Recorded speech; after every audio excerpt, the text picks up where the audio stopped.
Hi viewers, welcome to our channel. ప్రస్తుతం మనతో పాటు సీనియర్ జర్నలిస్ట్ దామ బాలా సార్ ఉన్నారు. వారితో మాట్లాడదాం. నమస్కారం సార్. నమస్తే సార్, పొన్నవోలు సుధాకర్ మనకు తెలుసు స్కిల్ డెవలప్మెంట్ స్కామ్లో చంద్రబాబు గారు ఉన్నప్పుడు సిఐడి తరపు నుంచి వాదనలు వినిపించారు. ఆయనకు సంబంధించిన ఒక వీడియో వైరల్ అవుతుంది సార్. ఆ వీడియోలో ఆయన అంటే జగన్ గారికి ప్రమాదం ఉంది, ఆయన్ని మనం కాపాడుకోవాలని చెప్పేసి ఒక ఏడుస్తూ కన్నీళ్లు పెట్టుకుంటున్న వీడియో అయితే వైరల్ అవుతుంది. మరి ఎటువైపు నుంచి ప్రమాదం ఉంది, మరి ఆయన ఎందుకు అంత ఎమోషనల్ అయ్యి వీడియో చేశారంటారు సార్? అదే ఆశ్చర్యంగా ఉంది. అంటే జగన్కి ప్రమాదం అని లండన్లో ఈయన వెళ్ళి ఎన్ఆర్ఐ సమావేశంలో కన్నీళ్ళు పెట్టుకున్నాడు అనేది ఒక వైరల్ అవుతుంది ఇప్పుడు. బట్ మనకి ఎవరి నుంచి ప్రమాదం ఉంది? ప్రమాదం ఉంటే ఎవరి నుంచి ఉండాలి? ప్రతిపక్షం నుంచే ఉండాలి. ఆయనకి ఇంకా వేరే ఎనిమిస్ ఉండే అవకాశం లేదు. ప్రతిపక్షం అంటే చంద్రబాబు, పవన్ కళ్యాణ్, బీజేపీ ముగ్గురే కదా ఇప్పుడు ఆయనకి. ఎందుకు ప్రమాదం ఉంది అనేది పొన్నవాళ్ళు అయితే చెప్పలేదు. బట్ కన్నీళ్ళు పెట్టుకున్నంట. కాసేపు ఎన్ఆర్ఐలు అందరూ కూడా మౌనంగా ఉండిపోయారంట. అంటే మనల్ని కాపాడుకోవాలి, మన నాయకుడిని జగన్ మోహన్ రెడ్డి గారికి ప్రమాదం ఉంది, ఆయన ప్రాణాలని కాపాడుకోవాలి. మనల్ని కలిసినా, ఆయన కలవకపోయినా, మనతో మాట్లాడకపోయినా కూడా మనం ఆయన్ని కాపాడుకోవాలి అని ఉద్వేగంగా ఆయన మాట్లాడాడు. దాంతో కాసేపు సైలెన్స్ అయిపోయినారు అందరూ కూడా. దాని తర్వాత ఆయన ఓదార్చారు అని చెప్తున్నారు. మామూలుగా పొన్నవాళ్ళు మనం చూసాం, గతంలో కూడా జగన్కి చాలా అనుకూలంగానే అన్ని విషయాలు వ్యవహరించాడు. ఈ మధ్యనే ఈమె కూడా షర్మిల కూడా ఈయన మీదనే ఆరోపించింది. మా నాన్నని ఎఫ్ఐఆర్లో పెట్టిందే జగన్ పొన్నవాళ్ళ ద్వారా చేయించాడు, అందుకే పొన్నవాళ్ళకి గవర్నమెంట్లో వచ్చిన 6 రోజులకే ఈయనకి ఈ పోస్ట్ ఇచ్చాడు, పబ్లిక్ ప్రాసిక్యూటర్ అసిస్టెంట్ ఏజేగా అని అడ్వకేట్ జనరల్గా ఇచ్చాడని ఆమె ఆరోపించింది. దానికి ఈయన ఖండించాడు కూడా.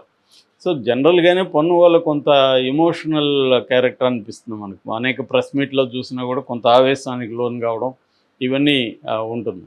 మరి ఆ విధంగా ఏమన్నా జనరల్గా ఆయన ఈ రాళ్ల దాడి ఇవన్నీ జరుగుతుంది కాబట్టి ఆయన మీద ప్రమాదం ఏమైనా ఉందని చెప్పాడా, లేకపోతే ఆయనకేమన్నా సోర్స్ ఉందా, చంద్రబాబు లేకపోతే ఇంకెవరైనా ఏదన్నా స్కీమ్ వేస్తున్నారా అనుకున్నారా? ఎందుకంటే ఒక టాక్ నడుస్తుంది ఏంటంటే, పొరపాటున జగన్ గెలిస్తే మాత్రం జగన్ని ఏదో ఒకటి చేస్తారు అన్న ఒక టాక్ నడుస్తుంది. ఎందుకంటే ఈ రగిలిపోతుంది ఒక సామాజిక వర్గం జగన్ మీద. జగన్ ఎట్టి పరిస్థితిలో రానివ్వకూడదు ఈ గవర్నమెంట్లోకి. ఈసారి వస్తే ఇంక మన పని అయిపోతుంది, ఇంకా జగన్ని మనం ఏమి చేయలేము అన్న ఒక కోపంతో రగిలిపోతున్నారు. అందుకనే సైలెంట్గా ఉన్నారు, ఎక్కడా కూడా ఏమీ చేయట్లేదు. సో జగనే అధికారంలోకి వస్తాడని ఫిక్స్ అయినారు. వస్తే మాత్రం జగన్ని ఏదన్నా చేసే అవకాశం ఉందే అన్న ఇదైతే వినిపిస్తుంది. మరి ఆ యాంగిల్లో నుంచి ఈయనకేమైనా ఇన్ఫర్మేషన్ ఉందా, లేకపోతే ఈయన ఏం మాట్లాడాడు అనేది తెలియదు. కాకపోతే ఇప్పటివరకు ఏంటంటే మనకి ఇండియన్ కాంటెక్స్లో ఏ ప్రతిపక్ష నాయకులను కూడా పొలిటికల్ హత్యలు అనేవి మనకి లేవు. మామూలుగా కొన్ని అమెరికాలోనో ఇటలీలోనో ఇట్లా చాలామంది ఉన్నారుగా. అవి ఏంటంటే ఒక పొలిటికల్ పార్టీ ఇంకొక పొలిటికల్ పార్టీ లీడర్లను చంపడం అనేది మనకి వేరే రారు. ఎమ్మెల్యేలు ఎంపీల స్థాయిలో ఉంటారు, కానీ ఒక పొలిటికల్ పార్టీ అధ్యక్షుడినో సెక్రటరీనో అట్లా ఒక పొలిటికల్ పార్టీ స్టేట్ లీడర్లని చంపడం అనేది తక్కువ.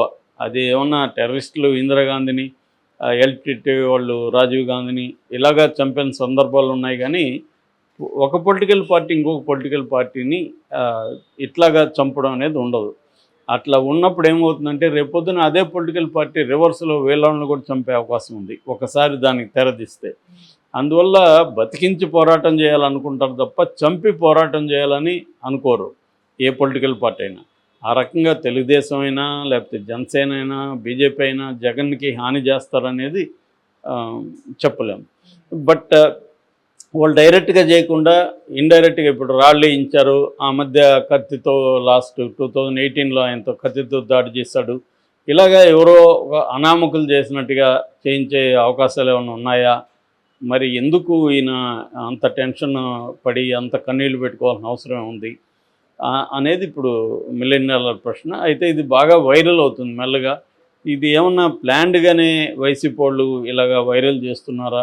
రేపు పొద్దున జగన్కి ఏమన్నా ప్రమాదం ఉందని నిజంగానే ఫీల్ అవుతున్నారా? నిజానికి జగన్కి ప్రమాదం ఉంటే ఆయన ఇలాగ కన్నీళ్లు పెట్టుకోవడం కాదు చేయాల్సింది. ఆయనకి ప్రమాదం ఉంటే పోలీసుల దృష్టికి తీసుకెళ్ళాలి, హోంశాఖ దృష్టికి తీసుకెళ్ళాలి, ఆయనకి సెక్యూరిటీ పెంచాలి. ఇప్పుడు చంద్రబాబుకి కూడా ఇలాగ ప్రమాదం ఉందని ఆటోమేటిక్గా Z+ నుంచి సెక్యూరిటీ పెంచారు. 24 hours 24 మంది కమాండోస్ ఆయన చుట్టూ ఉండేట్టుగా పెట్టారు. సో అలాగా కొంతమందికి సెక్యూరిటీ పెంచడం మనం చూస్తున్నాం. అట్లేమన్నా థ్రెట్ కనబడినప్పుడు సెక్యూరిటీ పెంచడం అనేది కనిపిస్తుంది. మరి జగన్కి ఎందుకు ఇలాగా? గతంలో కూడా జగన్ ఎక్కడ పర్యటనకి వెళ్ళినా కూడా పరదాల మాటను వెళ్ళేవాడని వీళ్ళు తెలుగుదేశం వాళ్ళు ఆరోపించేవాళ్ళు. దానికి కారణం ఏంటంటే ఆయనకి హై సెక్యూరిటీ రిస్క్ ఉందనేది ఆయన అనుకున్నాడు. కానీ మనకు తెలిసి ఇక్కడ మామూలుగా సెక్యూరిటీ రిస్క్ ఎవరు నుంచి ఉంటుందంటే ప్రధానంగా మావోయిస్టులు ఉంటే మావోయిస్టుల నుంచి ఉంటుంది. మావోయిస్టులు పెద్దగా ఏమీ ఆంధ్రప్రదేశ్లో లేరు. ఏదో AOB అంటారు, ఆంధ్ర ఒరిస్సా బార్డర్. ఆ బార్డర్లో మాత్రమే మావోయిస్టులు ఉన్నారు. ఆ బార్డర్లో జగన్ వెళ్ళి వాళ్ళని చంపించడం అట్లాంటి కార్యక్రమాలు కూడా ఏమీ 5 ఏళ్ళు చేయలేదు. కాబట్టి జగన్ మీద అటువంటి కోపం ఉండే అవకాశం లేదు. ఉంటే వాళ్ళు ఎక్కడో ఒక చోట ఎక్స్ప్రెస్ చేయకుండా చంపరు వాళ్ళు. మావోయిస్టులు ముందు హెచ్చరిస్తారు, పోస్టర్లు వేస్తారు, ప్రకటనలు ఇస్తారు. ఇవన్నీ చేసి కుదరదన్నప్పుడు ఎక్స్ట్రీమ్ స్టెప్గా వాళ్ళు దానికి వెళ్తారు. ఎందుకంటే వాళ్ళకు కూడా తెలుసు ఒక స్థాయి రాజకీయ నాయకుడిని చంపితే విపరీతంగా ఉద్యమం మీద నిర్బంధం ఉంటుంది. దానికి ప్రతిగా కొన్ని వందల మంది మావోయిస్టులను కోల్పోవాల్సి ఉంటుంది. అందుకని వాళ్ళు ఒక నిర్ణయం తీసుకునే ముందు అన్ని రకాలుగా ఆలోచించే నిర్ణయం తీసుకుంటారు. అంత ఆషామాషిగా ఏదో మన వ్యక్తుల్లాగా ఆవేశానికి గురై చేయరు వాళ్ళు. సో అంటే ఉద్యమాలకి రివెంజ్ అనేది ఉండవద్దు అనేది బేసిక్ ప్రిన్సిపల్. దాన్ని అప్పుడప్పుడు బ్రేక్ చేస్తుంటారు. అంటే ఇప్పుడు LTT నాశనం అయిపోవడానికి ప్రధాన కారణం రాజీవ్ గాంధీని చంపడమే. రాజీవ్ గాంధీని వాళ్ళు చంపకుండా ఉంటే వాళ్ళ ఉద్యమం అంత స్పీడ్గా అంతమయ్యేది కాదు.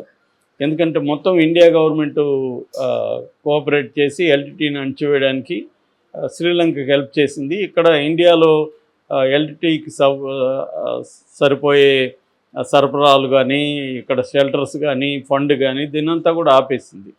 సో ఇలాగా గవర్నమెంట్స్ హెడ్స్లో కానీ ఎవరినైనా చంపినా కూడా చాలా సివియర్ అవుతుంది. అప్పుడు చంద్రబాబు మీద అటాక్ జరిగిన తర్వాత కూడా ఉద్యమం చాలా కోల్పోయింది. అందుకని ఏంటంటే ఒకసారి ఇలాంటి తప్పులు జరుగుతుంటాయి. అందుకని జనరల్గా అయితే వాళ్ళు జాగ్రత్తగా ఉంటారు. వాళ్ళ నుంచి అయితే నాకు తెలిసి ఏ రకమైన ప్రమాదం లేదు. ఇంకా ఇక్కడ టెర్రరిజం అనేది ఏమీ లేదు మనకి. ఇంకా ప్రైవేట్ గ్యాంగులు ఎవరన్నా చంపాలి. ప్రైవేట్ గ్యాంగులు ఎవరు ఆయన్ని చంపుతారు? ఓన్లీ ఏంటంటే ఆయన కొంతమందికి బాగా ఎనిమి అయ్యారు. ముఖ్యంగా ప్రతిపక్షానికి తెలుగుదేశానికి గట్టిగా సపోర్ట్ చేసే సామాజిక వర్గానికి ఆయన బాగా ఎనిమి అయ్యాడనేది ఈ మధ్యకాలంలో వినిపిస్తుంది. అంత ఎనిమిటీ జగన్ తెచ్చుకోకుండా ఉండాలి. ఎందుకంటే ఇటు రామోజీరావు మీద అటాక్ చేయడం కావచ్చు, ఆ కేసులంతా బయటికి లేచి ఆయన్ని ఇబ్బంది పెట్టడం కావచ్చు. ఓవరాల్గా ఏమైందంటే తెలుగుదేశం సపోర్ట్ చేసే ఈ కమ్మ సామాజిక వర్గం రగిలిపోతుంది అనేది మాట వాస్తవం. చాలాసార్లు వింటుంటాం మనం వాళ్ళ రగిలిపోతున్నారని. సో ఆ స్థాయిలో ద్వేషం ఉందా, చంపే స్థాయిలో ద్వేషం ఉందా అనేది. ద్వేషం ఉండొచ్చు చంపే స్థాయిలో కూడా, కానీ ద్వేషం ఉండడం వేరు. మనకు కూడా చాలామంది మీద ద్వేషం ఉంటుంది, కానీ మనం చంపలేం వాళ్ళని. చంపాలని మనం అనుకోం. ఆ కోపం ఉండొచ్చు, వీడు చచ్చిపోతే బాగుండు అనుకోవచ్చు, కానీ మనం చంపడం వేరు. సో అలాగా ఆయన చనిపోతే బాగుండని కోరుకునే వాళ్ళు చాలామంది ఉండొచ్చు, సో ప్రత్యర్థులు. కానీ చంపుతారా ఆ స్థాయిలో? మరి ఆయన ప్రాణాలకి ముప్పు ఉందని చెప్పి మనం కాపాడుకోవాలంటే NRIలు ఏం కాపాడతారా ఆయన్ని? మేబీ లండన్లో ఉన్నాడు కాబట్టి అక్కడ ఏమన్నా ఇబ్బంది అని చెప్పాడా ఏందనేది తెలియదు.